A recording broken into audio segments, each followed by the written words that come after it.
Okay, so breaking news. This just came down the newswire. Well, actually, it dropped yesterday, but ESPN decided to let go of Mark Jackson. Now, Mark Jackson was a staple with the NBA coverage over there at ESPN, and he used to be alongside Jeff Van Gundy.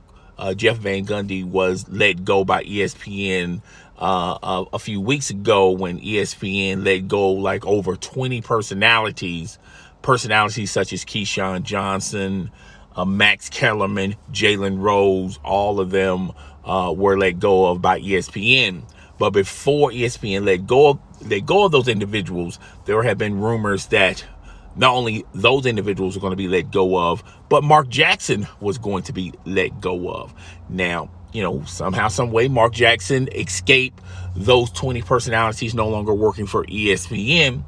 But I knew this day was coming because I felt like Mark Jackson was the odd man out, particularly with the NBA pregame and in-game content. They promoted Doris Burke. They signed Doc Rivers. They promoted JJ Redick. They also promoted, and I keep forgetting this guy's name, Richard Jefferson. They promoted him as well. And I knew that Mark Jackson was going to be the odd man out. Now, sources also said that Mark Jackson could have stayed at ESPN, but if he would have stayed at ESPN, it would have been at a reduced rate and at a reduced role. It would come off as a demotion. And they just decided, just let Mark Jackson just become a free agent, and maybe someone else could pick up Mark Jackson, particularly in the coaching realm. Mark Jackson's name has been seriously, heavily in the possible coaches that could coach a possible team. So Mark, there's a lot of NBA, there's a few NBA executives that feel like Mark Jackson should go back into coaching at some type of role. I don't think he's going to get a head coaching position in the NBA, but I do feel like he can be an assistant coach and just move up in the ranks, or he can just go into college or whatever. But if you look at Jeff Van Gundy, I said when he was let go of a few weeks ago, of the possible places that he can extend his career. He can he can go work for TNT. He can go work for another sports network, or he can go back into coaching as well. Maybe as an assistant coach possibly. But a lot of people was even when Mark Jackson and Jeff Van Gundy were announcing the games on ESPN, and every time a team was looking for a coach, no one wasn't connecting the dots of possible Jeff Van Gundy going back into coaching, but but everyone possibly thought that Mark Jackson couldn't go back into the coaching realm. Particularly, he didn't get his opportunity to shine and flourish when he had the when he was coaching the Golden State Warriors. The Golden State Warriors and that organization felt like they needed to go to a different change, a different type of leadership, and they exit stage left Mark Jackson, and in comes Steve Kerr. And then Steve Kerr coaches the Golden State Warriors, and now the Golden State Warriors are a dynasty. They got multiple championships. They got Hall of Fame players when their careers are all said and done. But some people speculated that if Mark Jackson would have stayed on, the Golden State Warriors as we know it would probably not be the same Golden State Warriors. All right. So Mark Jackson, I could see him going back into coaching. I think that's his first love. I think he has love for broadcasting. It's not too late for him to go into broadcasting. But a lot of these teams are wanting Mark Jackson in some type of role as far as coaching goes. He can also go into the collegiate realm and coach college, or he can go back into broadcasting. Now, the new regime over there at ESPN when it comes to their broadcasting, the pregame, the aftergame, and the in-game content. Doris Burke, who has been a staple at ESPN, it has got a promotion. She's going to finally,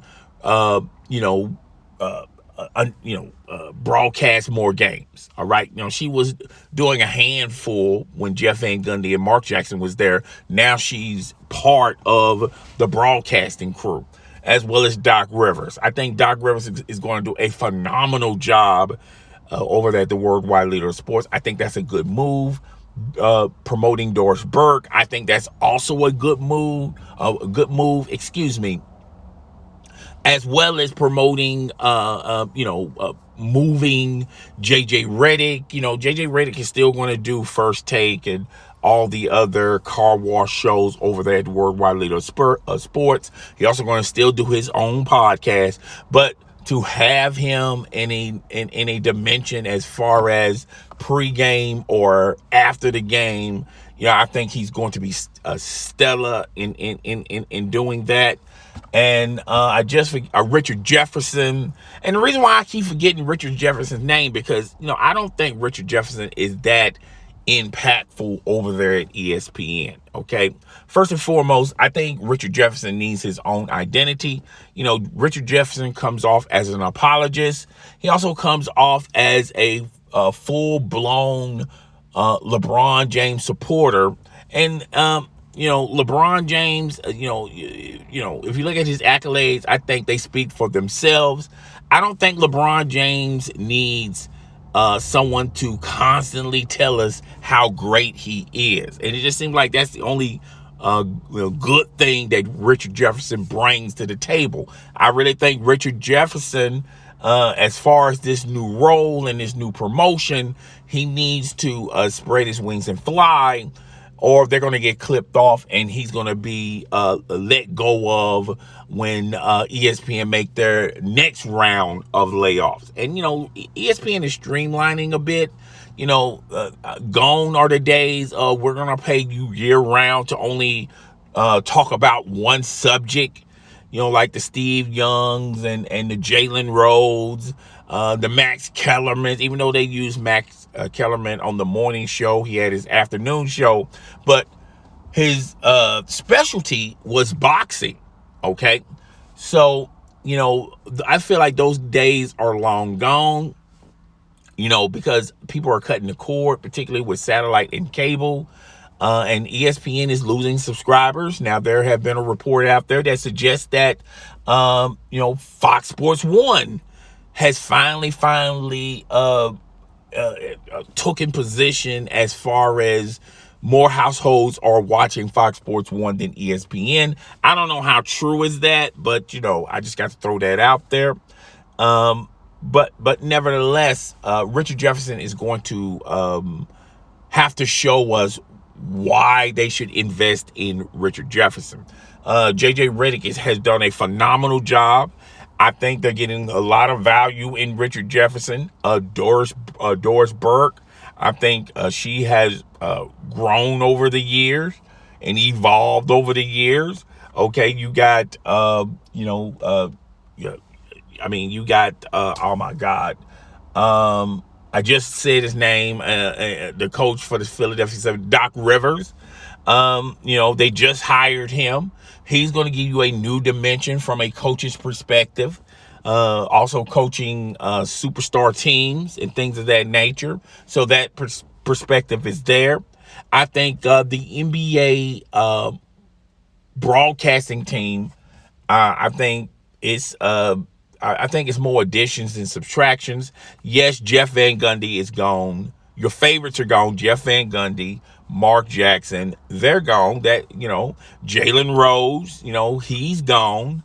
I think you're going to start seeing less and less of Stephen A. Smith doing NBA coverage, but other than that, if you look at the subtractions, I think the additions outweigh more than the subtractions. You're getting Doris Burke, you're